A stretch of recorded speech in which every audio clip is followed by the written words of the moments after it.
దేవుని పరిశుద్ధమైన నామమునకు మహిమ ఘనత ప్రభావములు కలుగునుగాక.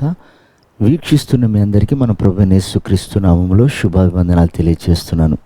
ఈరోజు మన దేవుని వాగ్దానం రాజుల 2వ గ్రంథము 22వ అధ్యాయం 19వ వచనం.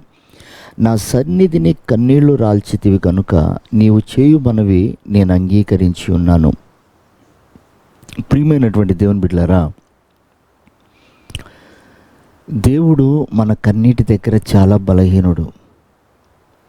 ఆయన ఆకాశాన్ని భూమిని కలుగచేసినవాడు, ఎర్ర సముద్రాన్ని పాయలుగా చేసినటువంటి వాడు, ఆయన లోకమును జయించిన గొప్ప గనుడైన దేవుడు, అంత బలవంతుడు, పరాక్రమశాలి, సైన్యాధిపతి అయిన దేవుడు తన బిడ్డలు కన్నీరు కారిస్తే ఆయన దాటిపోయేవాడు కాదు. చూడండి, ఒక అడవిలో సింహం అనేక జంతువులను భయపెట్టగలిగిన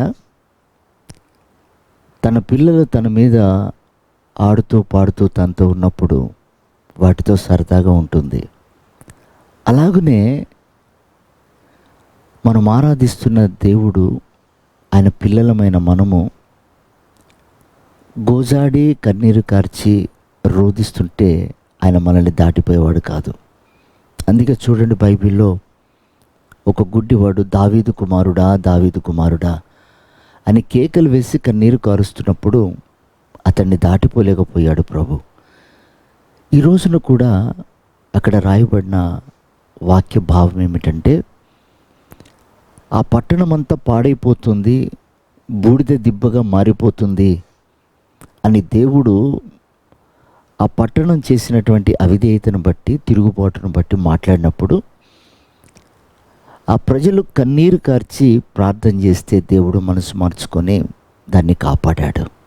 ఈ రోజున ప్రియ దేవుని బిడ్డలారా, మన కుటుంబాలలో ఎన్నో సమస్యలు ఉంటున్నాయి. మనం ఎదుర్కొనే పరిస్థితులు ఎన్నో మనల్ని కలవరపెడుతూ ఉన్నాయి. మనల్ని కృంగదీయటానికి ఎన్నో పరిస్థితులు అడ్డుగోడగా నిలిచి ఉన్నాయి. ఈ రోజున ఈ ఉదయకాలం దేవుడు మనతో మాట్లాడుతున్నాడు. నీవు కానీ కన్నీరు కార్చి, ప్రభువా పాడైపోయిన ఈ కుటుంబాన్ని, లేదా సమాధానం లేకుండా ఉన్న ఈ కుటుంబాన్ని, ప్రేమలు కరువైపోతున్న ఈ కుటుంబాన్ని, ఆర్థిక ఇబ్బందుల చేత కృంగదీస్తున్న మా కుటుంబాలను ఒకసారి జ్ఞాపకం చేసుకుని అయినా అని కన్నీరు కార్చగలిగితే, ప్రియ దేవుని బిడ్డలారా, నా దేవుడు దాటిపోయేవాడు కాదు. పరిస్థితులు నిన్ను ప్రార్థన వైపు నడిపించక కృంగుదల వైపు నడిపిస్తున్నాయేమో కనుక ఈ ఉదయకాలం ప్రభు నీతో మాట్లాడుతున్నాడు.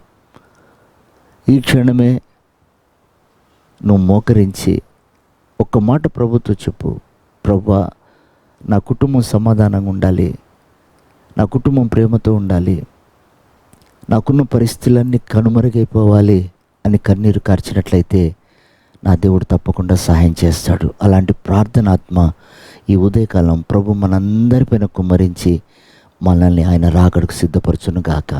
ఆమేన్.